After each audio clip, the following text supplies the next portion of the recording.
Brothers, thank you very much for coming out tonight to get this presentation regarding the Masonic Medical Research Laboratory. Very fortunate, of course, to have Brother Wayne Foote come down, and likewise Brother Ronald Camp, who's here from the MMRL to give us a seminar on how the MMRL is moving forward with cardiac research. So without further ado, Mr. Ronald Camp. Thank you.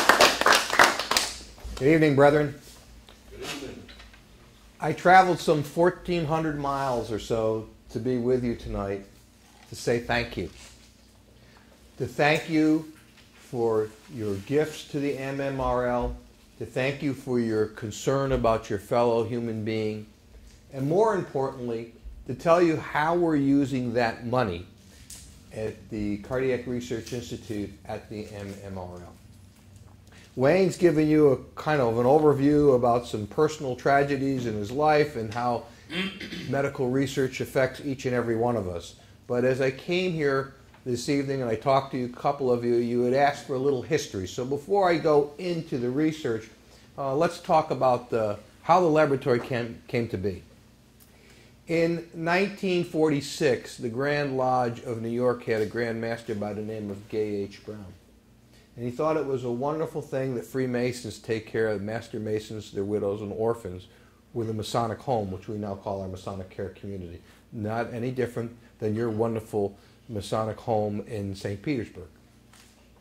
But he said Freemasonry has a larger task at hand, that if we are going to promote Freemasonry to the general public, take it outside of the walls of our temples, we need to do something for the greater good of humanity.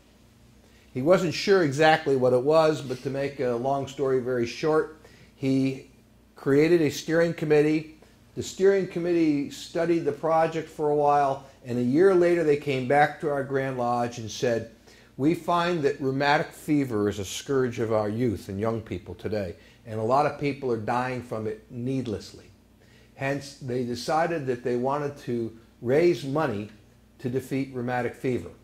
So at that Grand Lodge session, they created the Masonic Foundation for Health and Human Welfare, which was the forerunner to the laboratory. So now we had this foundation created, and it had a purpose, but it had no money. So in the following year after that, in 1948, they created what we call in the Grand Lodge in New York the Masonic Brotherhood Fund. And it was created for the sole purpose of raising money for the Masonic Medical Research Laboratory, or I should say, excuse me, for the foundation. The fraternity over a 7-year period raised about $1.5 million, a significant sum. But if we were to add it in with inflation in today's dollars, that would be just shy of $12 million. That money was allocated to various research institutes around the country, mostly in the Northeast, that were looking to find a cause to defeat rheumatic fever. The cure was found, the disease was defeated, and Freemasonry got the credit for playing a large and a significant role. Now, I'm a believer of fate, and sometimes things are meant to be for certain reasons. And with that said, the gentleman who was made the head of the steering committee, who wound up being the first president of the foundation, wound up being Grand Master himself. And his name was Raymond C. Ellis, and that was in 1954. And Raymond C. Ellis had a very simple way of looking at it. He says, if we can have that type of impact, allocating monies to various medical institutes, why don't we build our own and put it under the mantle of Freemasonry? So during his 2 years in office, and as our Grand Lodge officers served 2 years, from 54 to 56, he went back to the craft, was able to raise enough monies to build the Masonic Medical Research Laboratory. In 1958, it was dedicated on the campus of the Masonic Home. Our then Governor Averell Harriman was present, as well as several thousand Masons, and the Masonic Medical Research Laboratory came into fruition in 1958, and we've been doing medical research ever since. Always in the field of heart disease, but during the course of the years, we've been in several different disciplines along the way. I hope that helps you to some extent as to how we came to be. Now, a more important question is, how did we come to be to the most worshipful Grand Lodge of Florida? Again, I believe in fate. And as it was in 1994, you had a deputy Grand Master by that time of most Right Worshipful Wallace Dawson, who was a medical doctor. Wally, as a deputy Grand Master, sits as the head of your corporate board, which is your Masonic home. Our Masonic home was celebrating its 100th anniversary. They had a national convention on our campus where all the executives and people from all the Grand Lodges came together. During that course in time, Wally had come across in the scientific literature information and studies relating to the Masonic Medical Research Laboratory. He found them quite fascinating, and when he came on campus, he availed himself of the opportunity to tour our facility and was favorably impressed by what he saw. After the tour, he came back and talked to our executive director, Dr. Charles Anselovich, and myself, identified himself as a deputy Grand Master, and that he was going to be assuming the Grand East in another year. And he had told us about your tradition of having a Grand Master's Charity, and he would like to make the MMRL his Grand Master's Charity, but he was unsure of exactly how much money he could raise and didn't know how the brethren would react to it. But he went ahead with his plans, and now some 18 years later, we are the flagship charity of the Grand Lodge of Florida. Roughly some $10,000 or $12,000 was raised the first year. The next 5 succeeding Grand Masters took it upon themselves to make the Masonic Medical Research Laboratory their personal Grand Master's charity. And when Sam Cowan became Grand Master in 1997, the brethren were so well taken with the laboratory and the research and everything else that they created a grassroots movement from the craft up, not the Grand Lodge coming down, but the brethren put forth legislation because they wanted to make the Masonic Medical Research Laboratory your premier charity, and they came up with the name Flagship Charity. So legislation was accepted and passed unanimously, making the MMRL the flagship charity, the most worshipful Grand Lodge of Florida, in 1997, and we have never looked back. Today we have multiple grand jurisdictions supporting this institute, but none with the long-term relationship with the laboratory such as the Grand Lodge of Florida. So what have we been doing since 1958, and more importantly since 1997, with the monies that have come forth to this institute? Well, you've already heard Wayne speak briefly about heart disease, so I'll take just a couple of moments to talk to you about some statistical information, and we'll work our way into the research, if I may. We all know that heart disease is the #1 killer of men and women in the United States. You may not be aware of that roughly 70 million Americans are afflicted with heart disease. Wayne was talking about heart attacks. So 1.5 million Americans suffer a heart attack every year. What you may not be aware of is that roughly 1/3 of them die soon after as a direct result of a cardiac arrhythmia.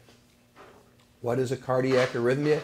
It is an irregular or uneven heartbeat brought about by electrical instability or impairment of the electrical pathways of the heart.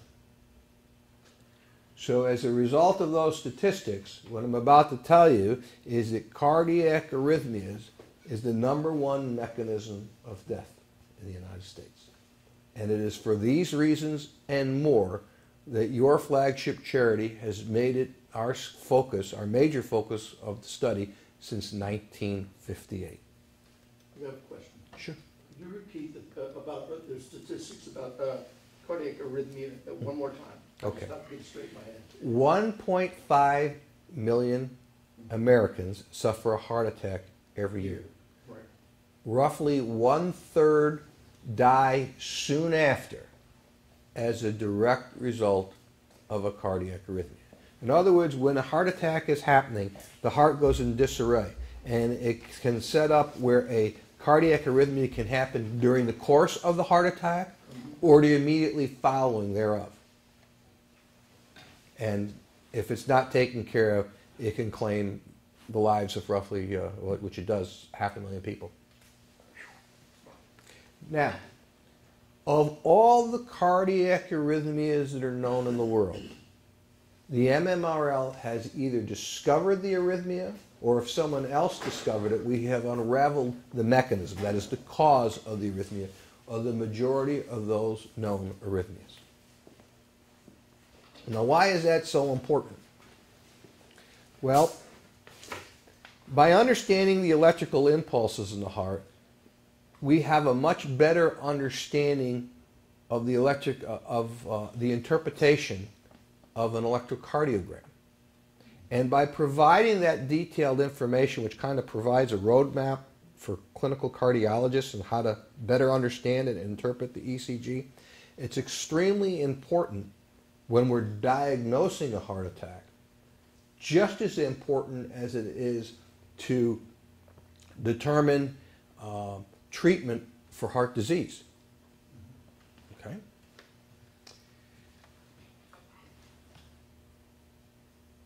Because we have a much better understanding and have contributed significantly to cardiac electrophysiology, the understanding of the electrical impulses of the heart, this research has aided in helping advance certain life-saving technologies. Again, a subject that Wayne touched on. The pacemaker, the implantable cardioverter defibrillator, also known as an ICD, or the AED, the automatic external defibrillator. Now, the ICD is just that if someone has had a instance where they've had a lethal cardiac arrhythmia and had their life saved, they are susceptible to perhaps having another such occurrence, in which case they are given a ICD that if it recognizes that a lethal arrhythmia is taking place, it automatically shocks the heart. All right? So knowing when to go on and send the shock and when not to is helpful, because that information is something that we kind of provide to somebody else, and they put it in the computer chip, and the chip goes into the machine or into the little pacemaker defibrillator, which is not much bigger than a matchbox. Well, what about all the people that are walking out there that are, so to speak, could be a ticking time bomb, that they don't realize that they have a heart disease, that could suffer from an incident of a lethal cardiac arrhythmia, and they have them. That's why we now have the AEDs, automatic external devices. They're the same thing, but it's a machine. This machine can take an electrocardiogram of the individual. I see you have one in the lodge. Wonderful. It could take a reading of the individual, and if it determines that the heart needs to be shocked, it will shock the heart. Again, this is a direct result of research that has emanated from our facility and similar laboratories like ours throughout the world. AEDs, such as this lodge, every public building, every major EMT or medical technician has these, hospitals have these. In fact, they even are on all domestic airplanes that fly within the United States. It's a little tough to bring one down when you're 35,000 feet up and you need one, so they carry them on there. So that's just a couple of things on that. We've also helped in the advancement of heart medications. Case in point, atrial fibrillation.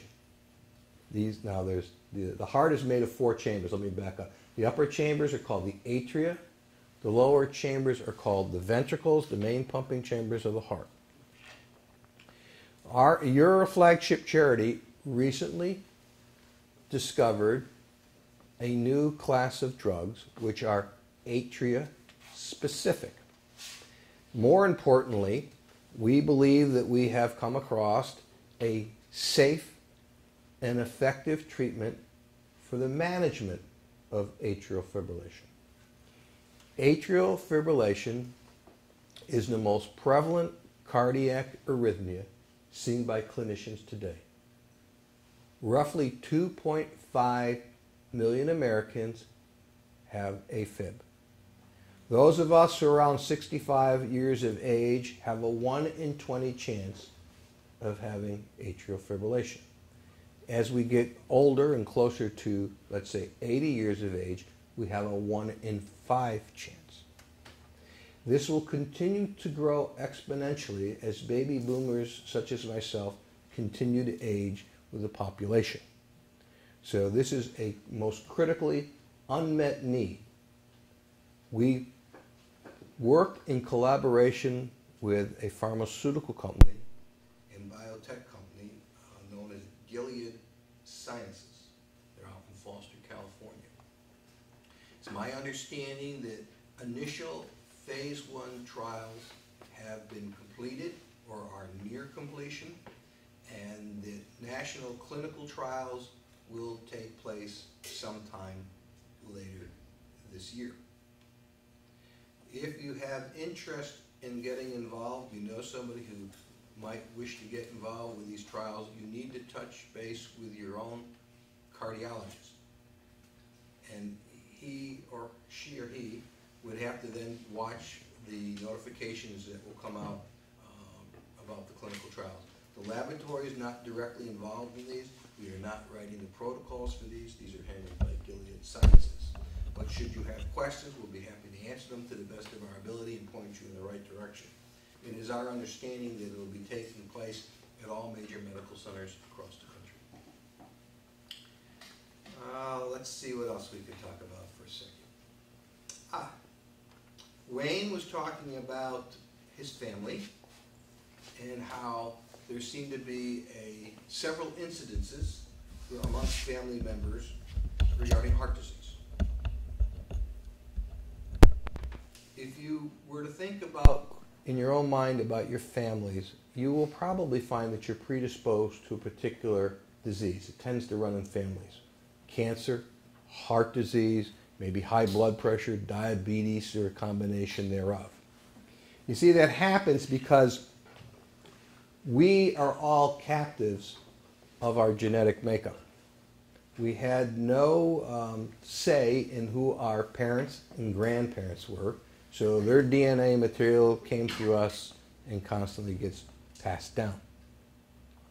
You should know, if you don't know already, that the MMRL is one of the leading centers of genetic screening in the world for inherited cardiac arrhythmias. Exactly what Wayne was talking about earlier. We have the capability of taking a patient's blood that was drawn by their clinician and then sent to our facility to check it for any potential gene mutations. And when those gene mutations are found, then we alert the family that certain members of the family may have this and take proper steps to hopefully limit their chances or incidences of a life-threatening arrhythmia. In time, we will be working to correct these gene mutations by getting down into the DNA and into the chromosomes and into the proteins and hopefully manipulate them, put them back together, and then fix the gene mutation so that this person would ultimately not have the problem in the future. We are not there yet. Under the area of molecular genetics, let me talk a little bit about the opportunities that we're looking to in the future. We can take blood samples, well actually we can take lymphocytes from your body, or we can take a core sample of your skin and get down into the fibroblast, and using a new technology called induced pluripotent stem cells, or IPS technology, we can take a sampling of those cells from each one of you in the audience tonight, and we can change them or turn them into adult stem cells. We can then, by adding transitional factors to them, we can take those stem cells and then turn them into heart cells. Not anybody's heart cells, but your heart cells. And why is that so important? Well, on several steps. One, we could create for the first time human models of disease, specifically heart disease. In working with pharmaceutical companies, we can work to tailor-make pharmaceutical treatments just for you as an individual. Okay? Now, since we started talking about heart disease, are you familiar with exactly what a heart attack is? They call it a myocardial infarction. The heart is starved for oxygen, and sometimes heart muscle tissue will die. They kind of refer to it sometimes as being scar tissue. So assume for the moment, with that said, that the heart does not work at 100% efficiency, but let's just assume that it does for discussion purposes. Depending how badly your heart is damaged, the injection fraction as to how much blood it can push out can be compromised. My father, before he passed away, went through this same thing, and he was functioning at 18% of his regular heart capacity. Not the best quality of life, to be sure, but he was able to live for 3 years that way before he finally passed away. With that said, imagine for the moment that if we were able to take your cells through IPS technology and create them, and then reintroduce them to your heart so that it could regenerate tissue growth and perhaps maybe span the gap where the scar tissue is, and could increase the force of a contraction, the injection rate, and improve the quality of the functioning of the heart, adding to your quality of life with no fear of autoimmune rejection because it's your own cells. Wouldn't that be an exciting thing?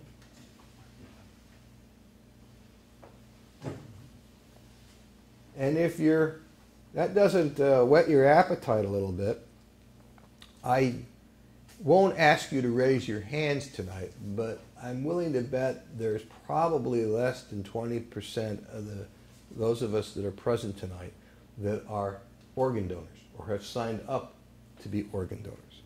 There will continually and always be a shortage of organs. But imagine for the moment the ability to clone the human heart. This is the next step that we're working on. There is the capability now of taking a heart, and for lack of a better term, we can wash it in a detergent solution, get the heart to disassociate and lose all the heart cells, only leaving the framework or the structure of the heart. Let's call it a collagen framework with the valves and everything else. And then ultimately, we could then take your cells, your heart cells, introduce them, and grow you a new heart. Now, this is not going to happen tomorrow.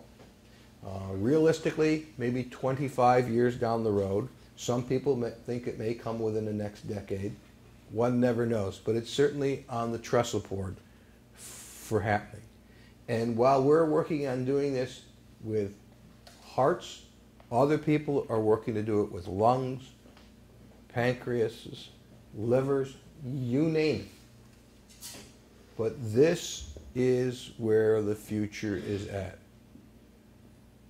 When we started our laboratory in 1958, doctors were treating patients based on the symptoms that they presented. You went to the doctor, and the doctor came to your house, and sore throat, swelling, whatever's, and then administered. We are embarking on a new era of medicine where we will be able to treat disease, specifically heart disease, at the root cause through molecular genetics, molecular biology, and stem cell research. This is fascinating stuff. Now, this may not necessarily be something that I will benefit from, or you may benefit from. But for these young fellows, for our children, and most definitely for our grandchildren, they will benefit from this type of research. Just like you and I are the beneficiaries today of those who felt enough to support medical research and gave before us. It's sort of like, using the movie term, we're paying it forward. When you partner with the MMRL for research, what you are actually doing is investing in medical research. And that investment has the opportunity and the potential to pay one of the most handsome gifts of all, and that's the gift of life. The MMRL is in the business of saving lives. We, as a fraternity, are changing the face of medicine. We believe that the best is yet to come for science and medicine. We believe that every heartbeat counts. There is no greater legacy through any gift or bequest that is made to this facility than leaving the world a better place than we found it, where we can provide an improved quality of life, a longer, healthier life than we currently have. That's what we as Freemasons do to help humanity. That's the message we need to take forth. We need to understand that the MMRL is a working tool of this Grand Lodge. If you use us properly, we can help enhance the visibility of Freemasonry. We can help with membership revitalization. And most importantly, we can help with membership development. As we talked about it earlier, everyone in this room has been touched by heart disease. Everyone in this room has a vested interest in medical research. So when we talk about we want to have the captains of industry and different people here, by having fundraisers and not asking the brethren necessarily to fully support this, but go to the general public to help underwrite the fundraiser, provides a wonderful opportunity to build a bridge of communication and understanding where they too have been touched by heart disease. They too want to help. We can provide them with that. We can work together, double our resources, raise funds from the public and the craft for medical research. It becomes a win-win situation. The brethren in Melbourne, Florida, just had a Krispy Kreme donut challenge. I don't know if you're aware of that or not. The Grand Lodge of Florida just received $100,000 of free media. I didn't say that wrong. $100,000 worth of free media on the radio, the TV, and printed media, promoting this event that was to the public to benefit cardiac research. I just came from there, and Krispy Kreme's wants to come back and do it again. The city of Melbourne is making their facilities available. This is going to grow. This is going to be big. There are lots of stories like this all over the state of Florida. They don't have to be quite that fancy. There's a 5K run that takes place up in the Panhandle. There are several lodges and districts that are doing dinners and auctions all across the state. to benefit the laboratory. They're going to the general public to get the gift items to auction off. This is bigger than you can imagine, my brethren. We have the support now, thanks to this grand jurisdiction, of Massachusetts, Connecticut, Pennsylvania, Wisconsin, and others are lining up to come on board. We've got a tiger by the tail here. The only thing I'm suggesting to you, my brethren, is when the advertising happens and the brethren start calling the Grand Lodge and they start calling your lodge, that you're prepared to close the deal as to what Freemasonry is all about. And then it truly becomes a win-win. We can bring them to the door, but you have to close the deal if they're to be members in our craft. Any questions? Right Worshipful? Couple, right, Worshipful. Sure. First off, how do you find that the general public of basic cardiologists, doctors in our communities, are connected to knowledge about the MMRL? Are they using that research, and are they promoting it within their own offices with patients? Is it that far-reaching? That's an excellent question. Let's take that back for a step. Everything that emanates regarding a study from our institute is published in the finest scientific and medical journals throughout the world. Okay? Our executive director, Dr. Charles Anselovich, was named the Distinguished Scientist of the Year for 2011 by the American College of Cardiology. It's a pretty august group. So here's an opportunity where Freemasonry was on the national stage.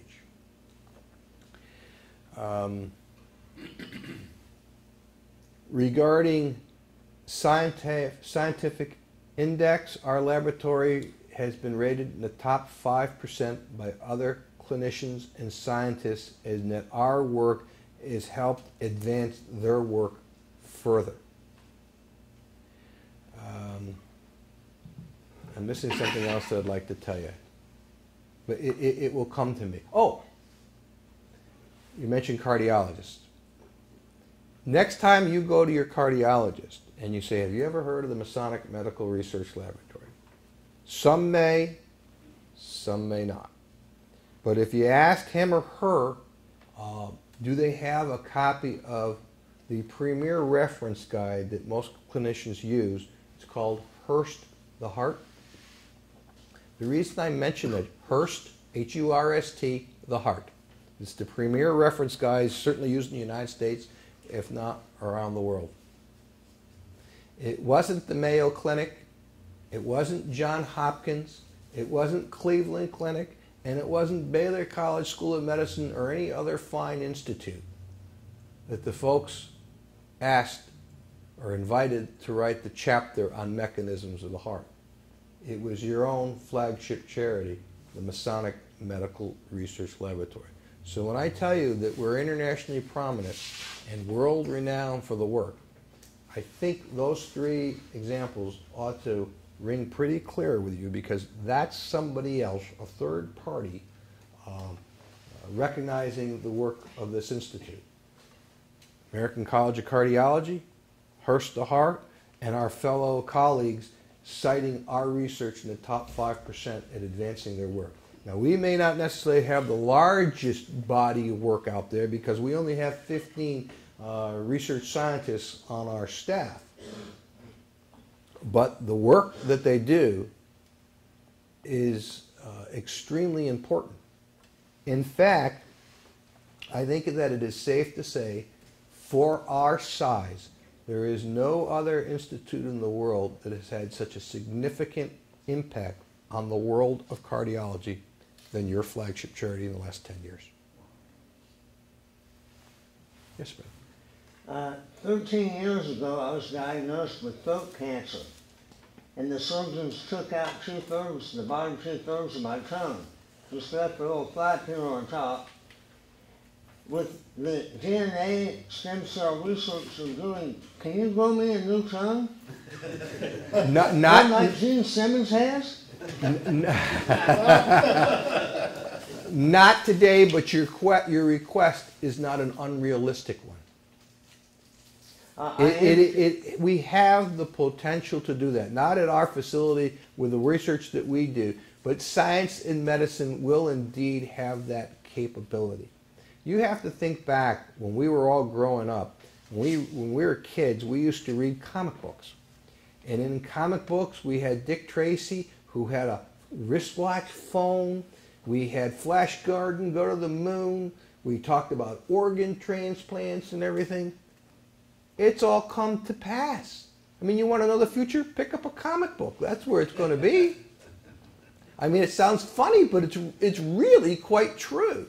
So, yes, not today, but in the future. Absolutely. And Sure. My second question was going to be, how receptive has it seemed from the general population regarding some of that research, which I know tends to cause a little bit of a line in conversation between people, stem cell research or embryonic cloning of organs. And Well, things like that. maybe I didn't mention that, and I apologize if I didn't. IPS technology is, as I explained, using lymphocytes or fibroblasts. We do not use embryonic cells at all. We do not get into any ethical issues or concerns that the general public may have. That's why we went this way. And it works very well, and we're pleased where we're at. Now, as for the general public, they are very, very receptive to our research and what it is that we do. You don't have, maybe let me put it very succinctly if I could. You do not have to be a Freemason to support this institute and its research. Nor do you need to be a Freemason to benefit from our research. It is international in scope and benefit. Medical research, wherever it is conducted, benefits society. Brother, you had a question? Yes, Ron, what is your annual budget? Our budget currently is about $3.8 million. It may not seem like a lot in the big scope of things, but we'd like to think that every donor gets a big bang for his buck, and here's why. There are very few 501c3s that can say that 84 cents of every dollar received goes to its mission, in our case, medical research. The balance of 16% is about 10 or 11% for administrative costs and the balance for fundraising. We run a very tight, lean ship, and we're very, very proud of that. How many Master Masons are in the United States? Well, there are different figures, but I'm going to estimate now with everything, I'm going to say probably about 2.1 million or so within the United States. Okay, so you're saying your annual funding is roughly $1.50 per Mason per year. And I mean, brothers, Yep. That's not much. No, it's not. We're working with the Grand Lodge of Florida and others that we hope to someday in the near future become branded as a, not the only one, a national Masonic charity. The Shrine are closely identified with the children's hospitals and burns units, and they do a wonderful, wonderful job. But when you think about it, Freemasonry, because of the 50 grand jurisdictions, we don't have an overarching hierarchy or anything else. They work independently of each other. So it takes a little longer to have a brother come up and say, this is something that I'd like to do for my grand jurisdiction. But we are taking every effort to make that so. We will be at the National Grand Masters Conference in Atlanta. We will be participating in a breakout session. We will be doing a breakfast on Tuesday for all the ladies that are there, specifically women in heart disease and how the laboratory's research impacts them as well. It's very, very important that we take this message as broad and as wide as possible. And it's important that you too have this information at hand, because when you run across someone, the first thing they say is, who are the Masons and what do they do? I would certainly hope that you can think that we support an internationally renowned research facility in heart disease, and these are some of the advantages that we've had. Now, we talked about SIDS earlier, and I just want to let you know that in the year 2000, your Flagship Charity provided the first direct evidence ever linking some incidences of SIDS to a cardiac arrhythmia. This research was so novel and so important that it went from the bench where we do it to being published in New England Journal of Medicine, the premier clinical guide, because they felt that clinical pediatric cardiologists needed to know this and needed to know what to look out for. We estimate now somewhere between 8 and 12%, maybe as high as 15%, of all incidences of SIDS may be cardiac related. You had a question? Yes, brother. The snapshot of how things have changed, I had a little infection and I went to see my doctor who's 87 years old back in Alabama when I visited my grandkids and family. Mm-hmm. Dr. Ahmadi, he's from Saudi Arabia, and I was 39 when he did my first EKG, and then I heard a lot of whispering out in the hall, which is not good when they do an EKG. But anyway, he came back in and he says, "You'll have something called left bundle branch blockage." Well, seeing him 20 years later after that date, and he's 80-something years old, they call him God Almighty. He's that good. I mean, he's really a good doctor. In any event, he is.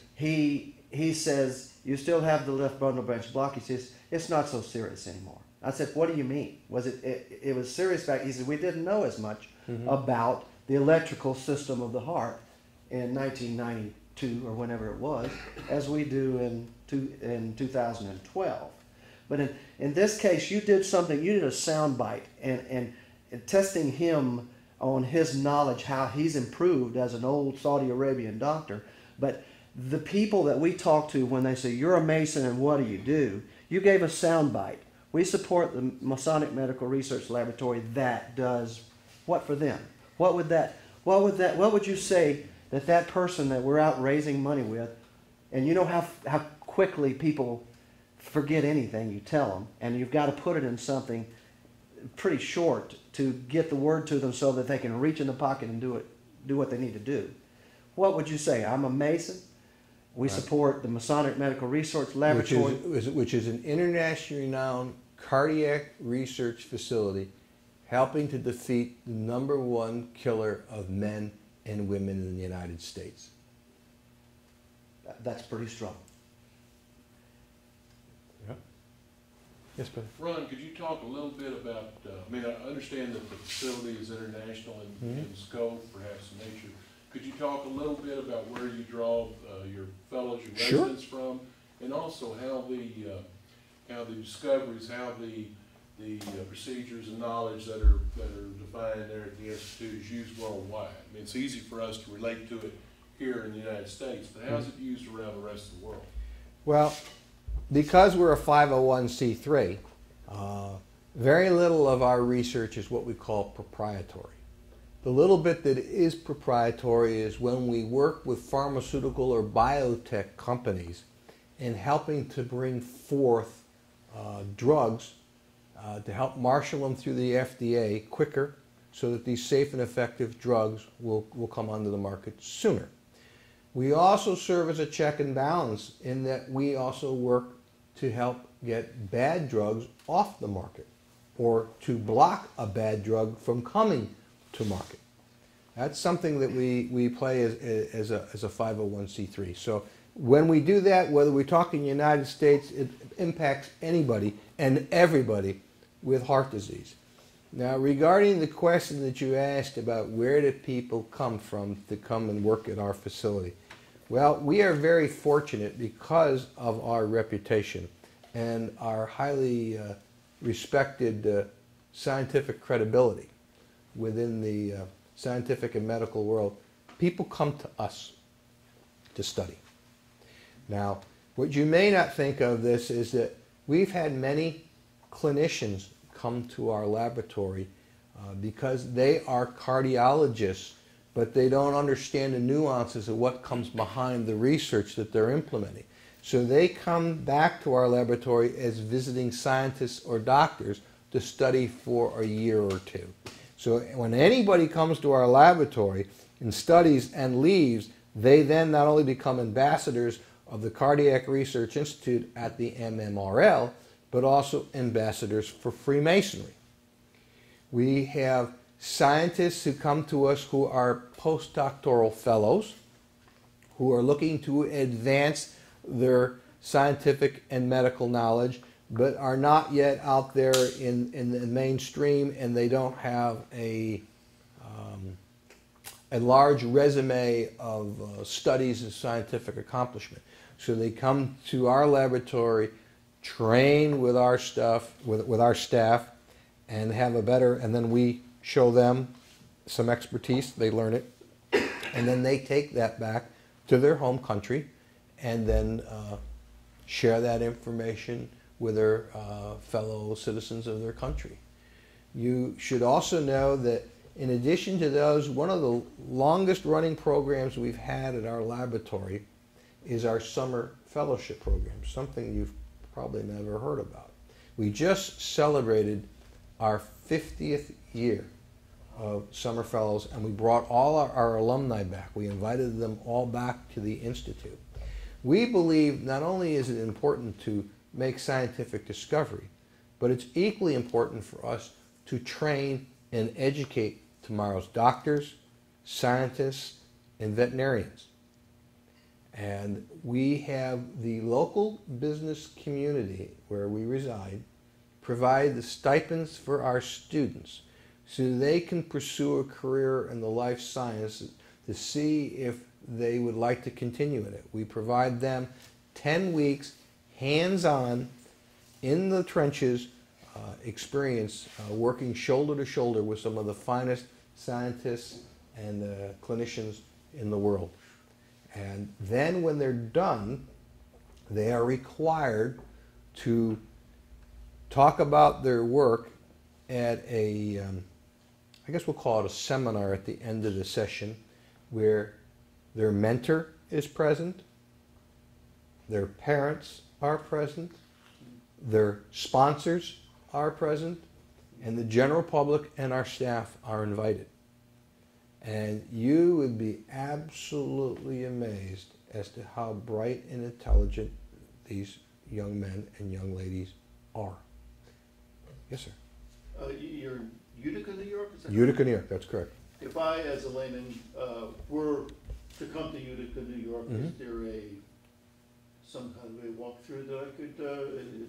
Our door is open to anyone, That's very cool. member of the fraternity or not, to take a tour of our facility. Certainly, Mondays through Fridays provide a much better opportunity to see research than on the weekends. Right. But we will open our doors for brothers who are traveling up through in the summer when you want to escape the heat of the South down here. Yeah.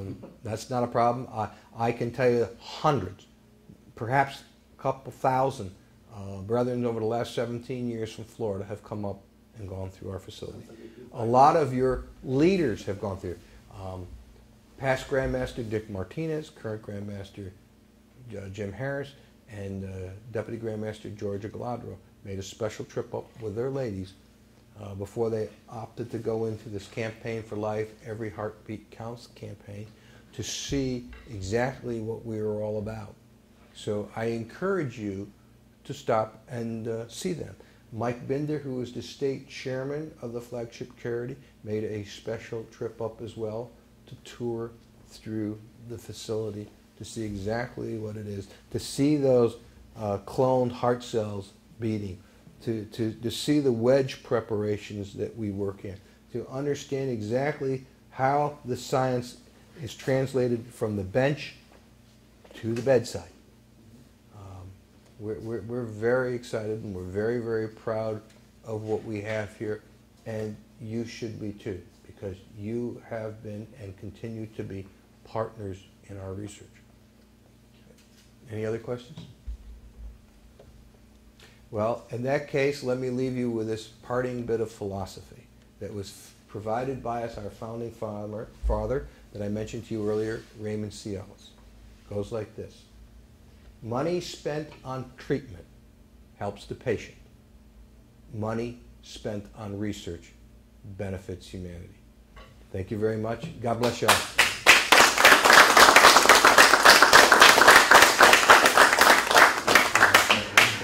And of course, I'd like to thank Right Worshipful Camp and Right Worshipful Foot for making the travel down here to the Keys to see us, and of course the brothers from Keys Lodge and Worshipful Master Brian McCormick for opening their doors for us.